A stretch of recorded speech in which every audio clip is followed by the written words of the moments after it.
এই স্বৈরাচার আওয়ামী লীগের সন্ত্রাসীরা আমাদের বিভিন্ন রাজনৈতিক দলের উপর বিগত 16 বছর জুড়ে যে অন্যায় অত্যাচার জেল জুলুম করেছিল তার ক্ষোভে তার প্রতিবাদে বিভিন্ন জায়গায় আওয়ামী লীগদের বাড়ি ঘরদোর বা আওয়ামী লীগদের উপরে অত্যাচার করার অনেকে রাগার নির্দেশনা করার চেষ্টা করেছেন, কিন্তু আমরা সকল রাজনৈতিক দল সকল মানুষ মিলে আমরা সেগুলোকে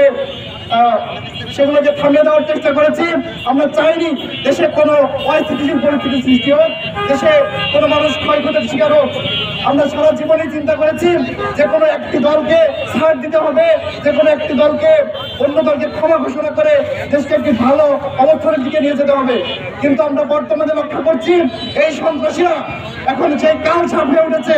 এখন তারা বাড়ি ঘরকে ঘুমাতে দেওয়া হয়েছে, তাদেরকে শান্তিতে স্বস্তিতে রাখা হয়েছে বিধায় আজকে তারা আমাদের উপরে আবার সবল মারার চেষ্টা করছে। আজকের এই সভা থেকে আমি ঘোষণা করছি, কোনোভাবেই কোনো সভাতে আওয়ামী লীগ, কোনো ভালো আওয়ামী লীগ, কোনো ঠান্ডা আওয়ামী লীগ, কোনো আত্মীয় আওয়ামী লীগ, কোনো আওয়ামী লীগ কোনো ভালো কিছু হতে পারে না। একবার জয় বাংলা বলে বলেছে, যে জয় বাংলা বলে মিছিল করেছে, আওয়ামী লীগের সুযোগ সুবিধা নিয়েছে, আওয়ামী লীগের সঙ্গে চলাফেরা করেছে, তার মধ্যে মনুষ্যত্ব বোধ, তার মধ্যে কোনো বিবেক পাস করতে পারে না। একটি নরক পশু, একটা খুনি, একটা পিশাচিনী হাসিনার তৈরি করা দল, এই দলের মাধ্যমে কখনো এই দলকে কখনো ক্ষমা করা যাবে না। এই দলকে ছাত্র জনতা যেখানে পাবে সেখানে উত্তম মাধ্যম দিয়ে তাদের ন্যায্য হিসাব বুঝিয়ে দিয়ে আইন শৃঙ্খলা পরিস্থিতির কাছে হস্তান্তর করতে হবে। আওয়ামী লীগকে আর কোনোভাবেই জায়গা দেওয়ার সুযোগ নেই। তাদের প্রতি যে মানবতা দেখানো হয়েছে সেই মানবতাকে আজকে তারা আমাদের কাছে আবার বন্দুক রাখতে চাই, আজও ফেসবুকে সব জায়গায় হুমকি ধামকি দিতে চাই যে আমাদের লিঙ্ক এবার মারবে, আমাদের লিঙ্ক পালাতে হবে।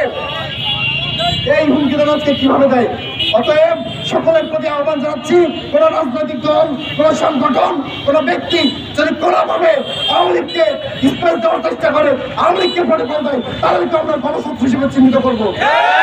আওয়ামী লীগের কোনো আস্থা এই বাংলাদেশে হবে না এবং এই আওয়ামী লীগকে নিষিদ্ধ করে তাদের সেই গণহত্যা চালিয়েছে অতি দ্রুত সেই গণহত্যার বিচার নিশ্চিত করে আমাদেরকে এই বাংলাতে আওয়ামী লীগকে নিষিদ্ধ করতে হবে। আওয়ামী লীগ নিষিদ্ধ না হওয়া পর্যন্ত আমাদের লাগাতার আন্দোলন সংগ্রাম চলবে।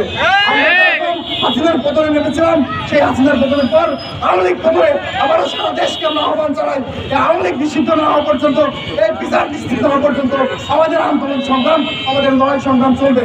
এই ক্ষেত্রে কোন রাজনৈতিক মতাদর্শ, কোন ধর্মীয় মতাদর্শ সবকিছুর মধ্যে আমরা এই আওয়ামী লীগকে এই বাংলাদেশকে প্রতিহত করতে চাই।